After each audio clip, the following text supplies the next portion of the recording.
नमस्कार प्यारे विद्यार्थियों, आप सभी का स्वागत है डीटीएस एजुकेशन के यूट्यूब चैनल पर। आज हम इस वीडियो में बात करने वाले हैं योग एवं ध्यान आधार पाठ्यक्रम के सिलेबस के बारे में, जो कि एक अनिवार्य विषय है और प्रथम वर्ष के समस्त विद्यार्थियों को पढ़ना अनिवार्य है। यहाँ विषय मध्य प्रदेश के समस्त नियमित और प्राइवेट स्नातक प्रथम वर्ष विद्यार्थियों के लिए अनिवार्य है, जिसके अंतर्गत बीए, बीकॉम, बीएससी, बीएचएससी, BBA, BCA, BSW, BJ, MS और बीपीएस जैसे विषय के विद्यार्थियों के लिए एक अनिवार्य आधार विषय है। तो आइए इसके पाठ्यक्रम के बारे में हम चर्चा करते हैं।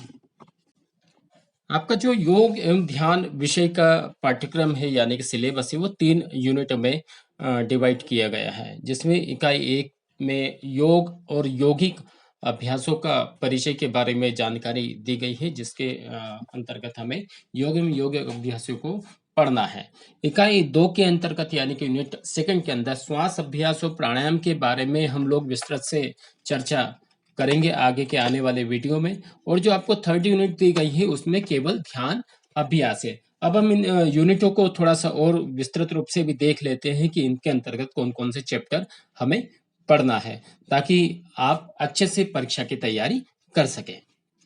तो पहली जो यूनिट है योग और यौगिक अभ्यासों का परिचय, उसके अंतर्गत पहला जो चैप्टर दिया हुआ है योग, उसकी व्युत्पत्ति, परिभाषाएं, उद्देश्य और गलत धारणाएं, यानी कि उसकी उत्पत्ति कैसे हुई है, परिभाषाएं क्या क्या दी हुई है, उसका उद्देश्य क्या है और कौन कौन सी गलत धारणाएं इसमें समाहित की गई है योग को लेकर, वो उसके बारे में विस्तृत रूप से चर्चा हम लोग आने वाले वीडियो में करेंगे।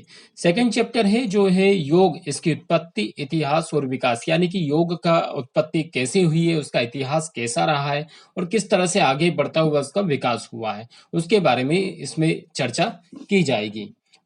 अगला 3rd चैप्टर है योग अभ्यासकर्ताओं द्वारा पालन किए जाने वाले नियम और विनियम, यानी कि हमें योग करते समय किन किन बातों का ध्यान रखना चाहिए और क्या क्या सावधानी रखना चाहिए, क्या करना चाहिए, क्या नहीं करना चाहिए, कब करना चाहिए, आदि जैसी बातों का जो पालन किया जाता है वो इस चैप्टर के अंतर्गत आएगा।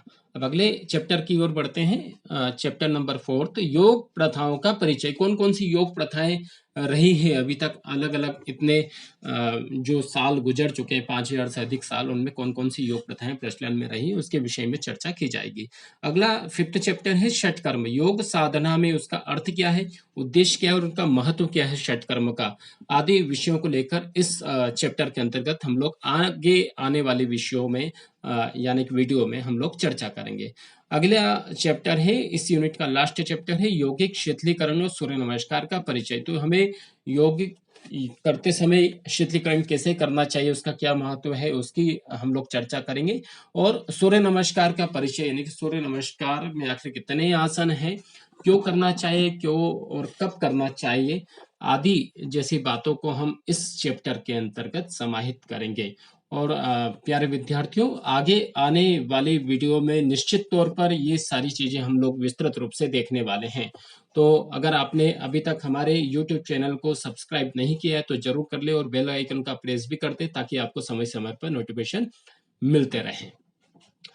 अगली जो यूनिट है यूनिट नंबर 2 श्वास अभ्यास और प्राणायाम। इसके अंतर्गत जो पहला चैप्टर दिया हुआ है अनुभागी श्वास, यानी कि पेट, थोरेसिक और क्लेविकुलर को किन किन भागों में बांटा गया अनुभागी श्वास को, उसके बारे में विस्तृत रूप से यहाँ पर चर्चा की जाएगी। और अगली जो चैप्टर है, अगला जो चैप्टर है यौगिक गहरी श्वास, यानी कि हमें श्वास किस प्रकार से लेना है, यौगिक गहरी श्वास का क्या महत्व है, क्या प्रभाव पड़ता है हमारे शरीर पर, आदि विषयों की चर्चा इस चैप्टर के अंतर्गत की जाएगी। अगला जो चैप्टर है पूरक, रेचक और कुंभक की अवधारणा, ये मित्रों 3rd चैप्टर है इस यूनिट का।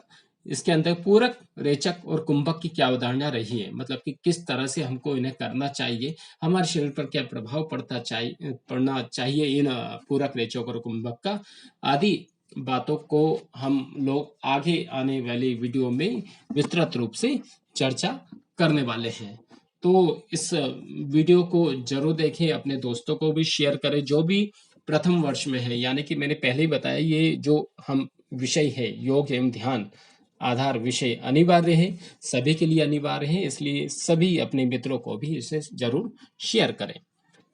अगला चैप्टर है श्वास अभ्यास और प्राणायाम यूनिट में ही फोर्थ चैप्टर बंध और मुद्रा की अवधारणाएं, यानी कि कौन कौन से बंध आपको पढ़ना है, कौन कौन से मुद्राएं आपको पढ़ना है इस विषय के अंतर्गत।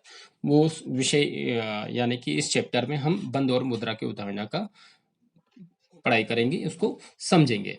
अगला जो चैप्टर है फिफ्थ चैप्टर है अनुलोम विलोम या फिर नाड़ी शोधन जिसको भी कहा जाता है, उस प्राणायाम की ऊपर चर्चा की जाएगी। अगला जो यूनिट है शीतली प्राणायाम, चैप्टर नंबर 6, शीतली प्राणायाम कब करना चाहिए, कब नहीं करना चाहिए, किन किन बातों को सावधानियां रखना चाहिए आदि इस चैप्टर के अंतर्गत हम शीतली प्राणायाम को पढ़ेंगे। साथ में अगला जो चैप्टर है इस यूनिट का लास्ट चैप्टर 7 चैप्टर भ्रामरी प्राणायाम, यानी कि भ्रामरी प्राणायाम से क्या प्रभाव पड़ता है हमारे शरीर पर आदि बातों को हम इस चैप्टर के अंतर्गत विस्तृत रूप से समझने का प्रयास करेंगे।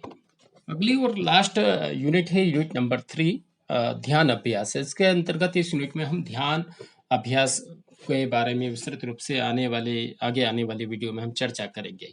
तो इसका पहला चैप्टर है प्रणव मंत्र का पाठ, यानी कि ओम मंत्र का पाठ किस तरह से किया जाता है। इसका सेकंड चैप्टर है मंत्रों का पाठ मंगलाचरण और प्रार्थनाओं में, यानी कि प्रार्थना और मंगलाचरण में मंत्र क्यों महत्वपूर्ण है, इस विषय को लेकर हम चर्चा करने वाले हैं आगे आने वाले वीडियो में। इसका थर्ड चैप्टर है अंतर्मौन, यानी कि मौन किस प्रकार से किया जाता है। मौन यानी कि चुप रहना, लेकिन जब अंतर्मौन करेंगे यानी कि हम अपनी इंद्रियों से भी चुप रहेंगे और मन से भी चुप रहेंगे, आंतरिक तौर पर चुप रहेंगे आदि हम विस्तृत रूप से इस चैप्टर के अंतर्गत निश्चित रूप से आगे आने वाले वीडियो में हम चर्चा करने वाले हैं। इसके बाद में आता है इसी में ध्यान और अभ्यास में फोर्थ चैप्टर जिसके अंतर्गत है श्वास ध्यान, यानी कि हमें श्वास पर किस तरह से ध्यान लगाना है, कैसे ध्यान लगाना है, ये फोर्थ चैप्टर के अंतर्गत जानकारी आएगी। और इसका है लास्ट है फिफ्थ चैप्टर ओम ध्यान, यानी कि ओम पर ध्यान कैसे करें। तो मित्रों ये थे पूरे 3 यूनिट जिसके अंतर्गत हमने आपको पूरे एक जो आपका सिलेबस है उसके बारे में चर्चा की है। यह जो पेपर होने वाला है आपका 50 नंबर का होगा और एमसीक्यू टाइप पर होगा, यानी कि एक प्रश्न के 4 विकल्प आपको दिए जाएंगे और उचित विकल्प पर आपको सही गोला लगाना है। ये आपको उत्तर लिखना नहीं कहीं पर भी, आपको केवल और केवल OMR शीट दी जाएगी, उस पर ही अपने आंसर देना है।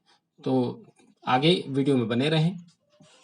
इस वीडियो को देखने के लिए आपका बहुत बहुत धन्यवाद। आशा करता हूं मैं कि आप आगे भी आने वाले वीडियो पर बने रहेंगे और योग एवं ध्यान जो विषय है आपका उसको निश्चित रूप से अच्छे से तैयारी कर पाएंगे।